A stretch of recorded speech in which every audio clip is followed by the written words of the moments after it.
So there are hundreds of Hebrew idioms in the Old and the New Covenant. But if you don't understand, if you don't recognize them and you don't understand what they mean, then the meaning will be lost in translation. That's what I want to discuss next. Let's just take a look at the definition of an idiom.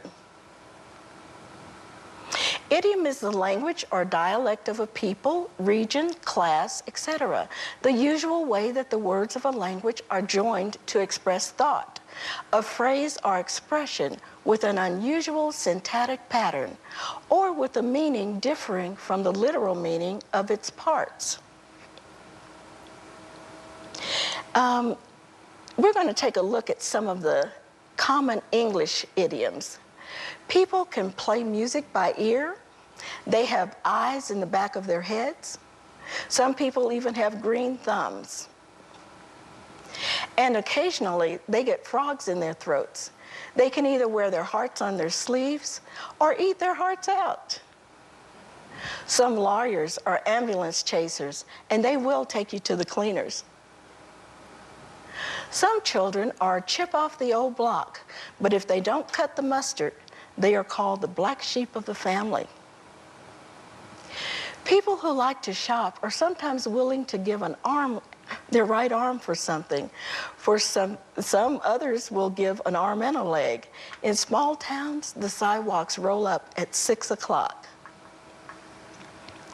Just imagine how difficult it would be if you didn't know the language in America, how difficult it would be to find out or figure out what was going on. Well, we're instructed to study His Word, to rightly divide it, to show ourselves approved. And in 2 Timothy 2:15, here's what it says. Do your very best to study, to do all you can, to present yourselves as someone worthy of His approval, as a worker who has no need to be ashamed, because He handles the word of truth correctly.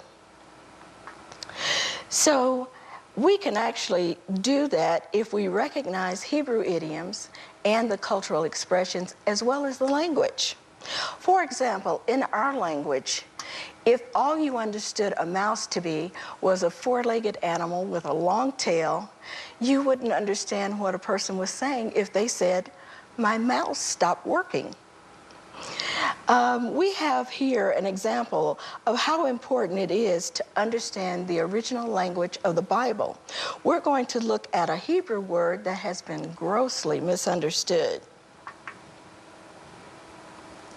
For example, when Elohim created the sun, moon, and stars, He said, "Let them be for signs and seasons." He was not talking about the seasons of summer, winter, spring, and fall. The Hebrew word used here for seasons is moedim, which means festivals, appointed times. The Hebrew language is absolutely fascinating. You know, in English, an A is an A and nothing else. But in the Hebrew language, each letter has it's a word, and it has a meaning, and it also has a numerical value associated with it. For instance, the first letter of the Hebrew language is Aleph, which pictographically is an ox, and it signifies strength in addition to leader, the first, the beginning, and it has a numerical value of 1. Now let's look at some Hebrew idioms.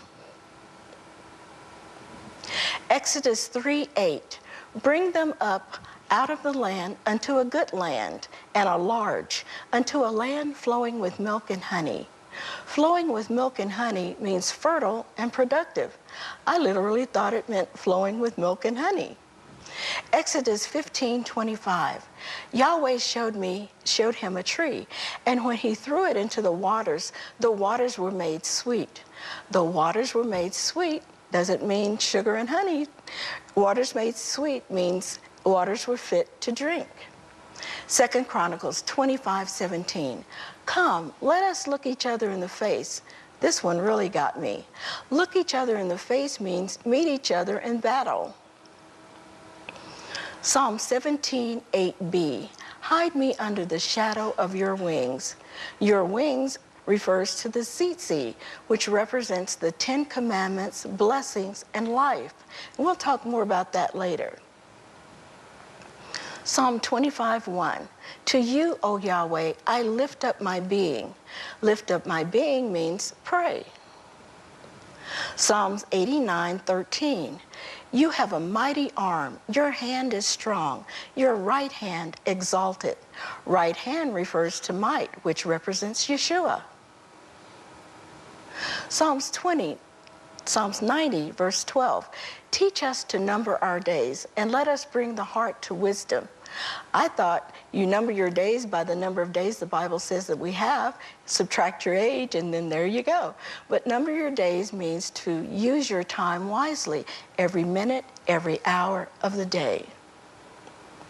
Jeremiah 4:4. Circumcise yourselves unto Yahweh, and take away the foreskins of your heart.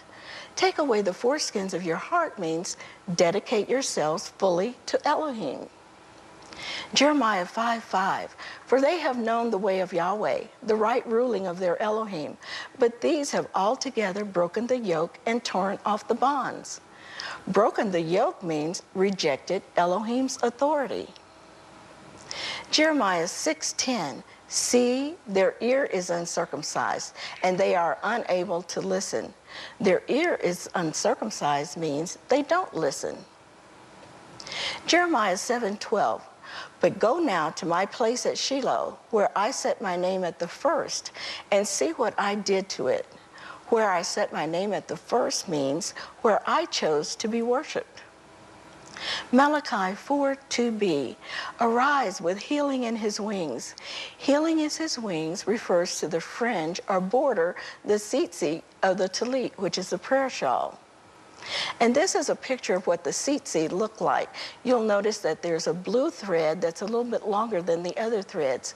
When a person wears the tzitzit, it reminds them of the 10 Commandments. Matthew 5:17 through 18. Think not that I am come to destroy the law or the prophets.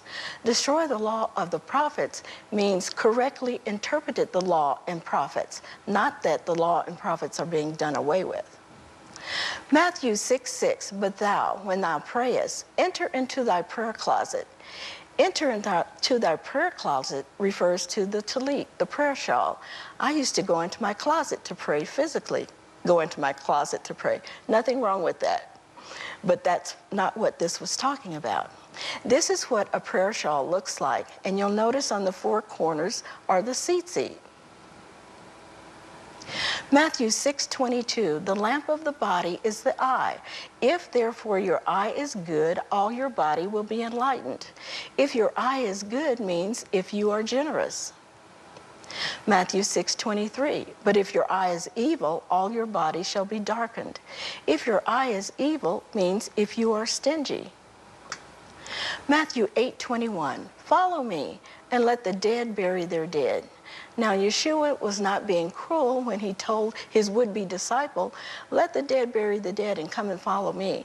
It means loved one, well, it was referring to a second burial system that was going on at the time. Loved ones were dug up after a year and their bones were placed in an ossuary bone box. And this is what that bone box looked like.